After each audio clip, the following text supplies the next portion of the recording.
Sup? So, as some of you may or may not know, last year from March to May, I actually lived in England for 10 weeks.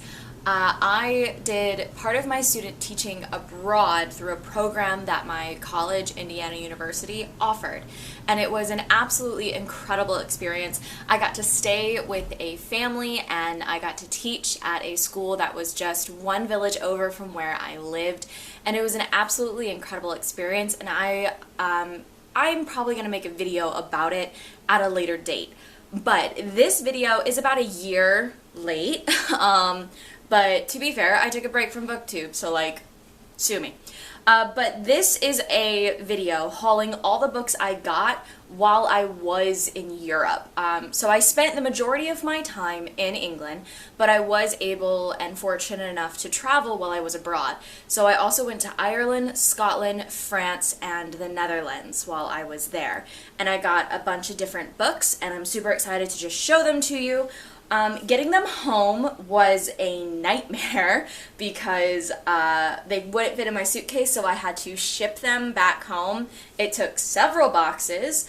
I think this is all of them. My books are kind of spread out amongst my apartment, and I don't have all of my books with me. There are literally 19 boxes in my parents' basement, but none of the European books are in those boxes, so this video can still happen. But I am just going to kind of start which ones are closest and then work my way back. There is no rhyme or reason, so let's just go. So the first books I'm going to show you probably isn't going to come as a surprise, because when I went over to England, I was very much obsessed with Sarah J. Maas. And to a certain extent, I still really enjoy her books, but I'm not as like hyped up about them as I was a year ago, which makes sense because haven't really been reading. Now, like, yeah, of course, I read Empire of Storms, but like, I just haven't been in a reading mood. But while I was there, I rebought, oh wow, really, we're gonna do this? So I rebought the Court of Thorns and Roses trilogy in the English covers. To be honest, there really isn't a difference between the UK and the American covers. Your girl is just obnoxious, and so I got them. So the main difference is in their spines, and then there's like a slight variation in the background of these. The colors are the same, but I think the vines are different. But, you know, I did it because I have no self-control. To be fair though, I was in England when A Court of Frost and Starlight was released, so like I had to buy it in the UK covers. And since we last spoke, I finished the Discovery of Witches trilogy by Deborah Harkness, which is easily one of my favorite trilogies of all time. And so I rebought the books in the British covers. Reason being, I finished Shadow of Night? Yeah, Shadow of Night when I was in England, but I didn't bring my copy of the Book of Life with me, so I had to buy Book of Life. And so if I was going to buy one, I might as well get the matching set, duh. And then my host sister borrowed Discovery of Witches, and she absolutely adored it, which made me very happy. But yes, I really like these covers a lot more than their American counterparts. The reason being is the American counterparts, there's a lot going on those covers. There's so many different moving parts to it, which I enjoy. I like seeing the different like hints of the story on the cover, especially now since I have read them. But I really do enjoy the simplicity of these, and also their continued color scheme across all three. Really fits my aesthetic, and I really, really like them. Next book I already owned. That's kind of like a trend. I'm just rebuying books in the UK covers. But I bought City of Heavenly Fire by Cassandra Clare. So I first saw this cover edition on Emma's Books channel because she's obsessed with Cassandra Clare's works, and I absolutely love the covers of the Mortal Instruments in the UK covers. I kind of like them more than the American ones, but I couldn't justify buying all 6 in their UK covers because that was a lot. And like, don't get me wrong, I enjoy the Mortal Instruments, but not to the extent that would warrant me having a 3rd complete set of the series, because I have the new paperback editions and the hardcovers. So I'm like, I can't do that, that's too much. So I ended up just getting Heavenly Fire because it is my favorite book in that 6-book series. And I just think it's really pretty. I like the red. I like that there are images of the characters on the cover. I think it's really cute. And, you know, it was my money, so YOLO. The next book that I rebought is Uprooted by Naomi Novik. This is easily one of my top 10 favorite books of all time, and I've never really been a huge fan of the American cover. I think it's okay, but I guess I just really enjoy simplicity because I absolutely love this edition of it. I think it is just gorgeous, and yeah, that's that. It wouldn't be a haul if I didn't include some Harry Potter books because what else is new? I'm just now realizing that one of the books that I got in England is over there on my bookshelf underneath a bunch of other books, and I'm not going to grab it because, well, I'm tucked away in a corner right now, and it's one book, so who cares? But it is the illustrated edition of Harry Potter and the Prisoner of Azkaban, and I got it for like 15 quid at Tesco's, so like that was hysterical. But I needed it. I didn't have it yet, so I bought it in England at a freaking grocery store.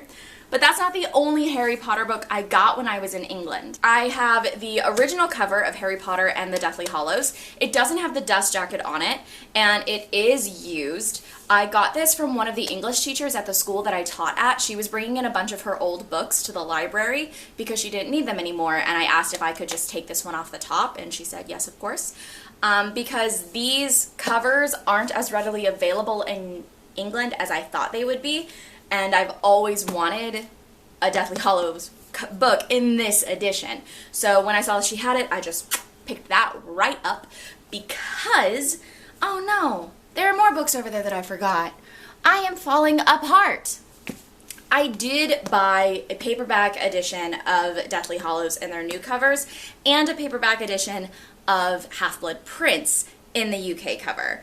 And I like them. I think they're okay, but I preferred this. So when I went to Scotland, I wandered into a bookstore because of course I did, and I found this, Harry Potter and the Philosopher's Stone, Scots edition. This is like the best 8 quid I've ever spent in my whole freaking life. The entire book is written in a Scottish dialect, and I lost my freaking mind, you guys. Like, it was hysterical when I saw this in the store, and I'm like, that's it. I have to get this, if only for the laugh factor. Like, I cannot read a page in this without laughing my head off. I was telling my friends about this book when I met up with them in Paris, and they told me, hey, you should try to get a Harry Potter book from whatever country that you visit, because I'm the Harry Potter friend in our friend group. And I was like, well, I don't really know. I don't speak French.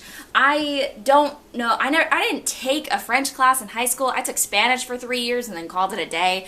I don't really know if that's a good idea. But as we were walking along the river, there were a bunch of like different stalls and vendors set up, and a lot of them had books, and I was like, okay, if we find a Harry Potter book in one of these stalls as we're walking through, I will get it. And look what I found. This is Harry Potter and the Deathly Hallows.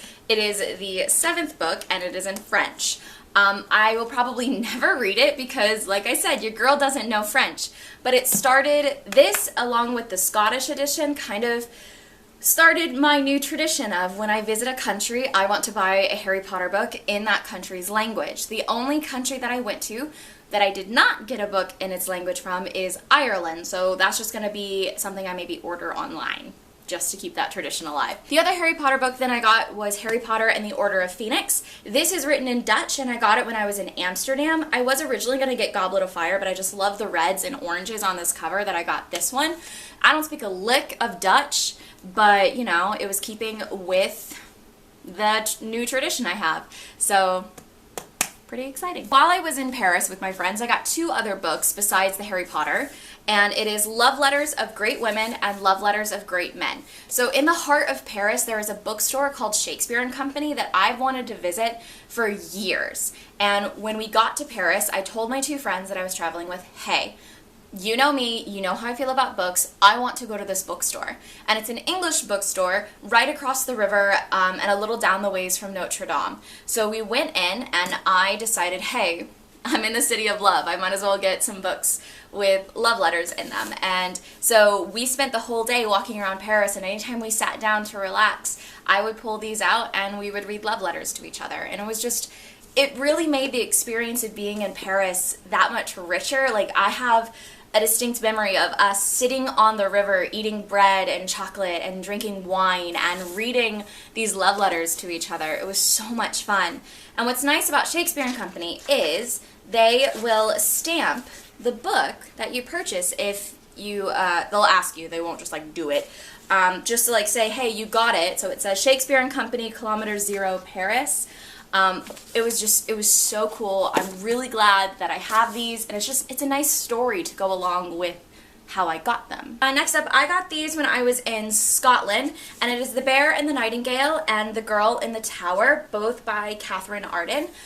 This are the first two books in a trilogy. I don't remember what the trilogy is called, and it focuses on Russian folklore, I believe. I haven't read either. I've seen them around, but I really preferred these covers to the American ones, go figure.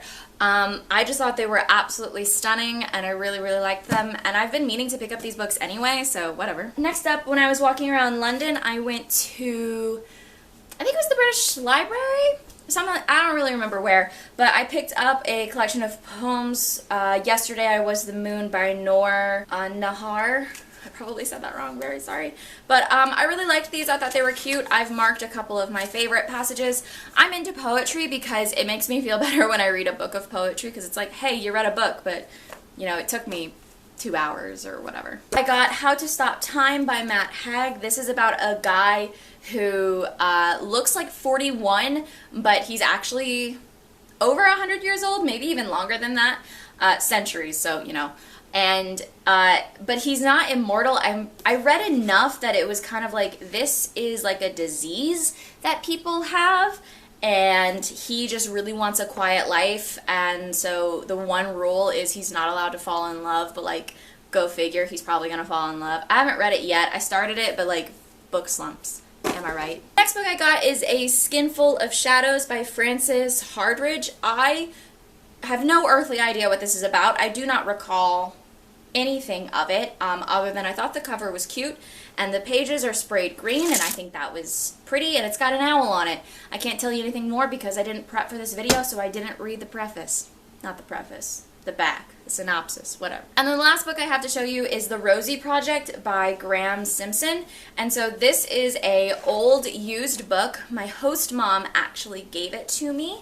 She says this is one of her favorite books, and anytime she sees it in the secondhand store that's in the village where she lives, she always buys it and then reads it and then returns it to the store. And so she thinks she's owned like 5 or 6 copies of this book, and so she gave it to me. She thinks it's absolutely hysterical. It's about a guy who like is a little awkward and he wants to fall in love, so he like starts, I think he starts like giving himself rules or regulations or something to try to find himself a girlfriend. She says it's absolutely hysterical. I'm really looking forward to reading it, and it's just, like anytime I see it, it just reminds me of Rachel because she gave it to me, and it was just really sweet of her. So these are all the books that I got when I was in Europe last year. I hope you really enjoyed the video. I hope you're having a fantastic day, and I'll hopefully see you, you know, sooner than a month with the next video. Bye.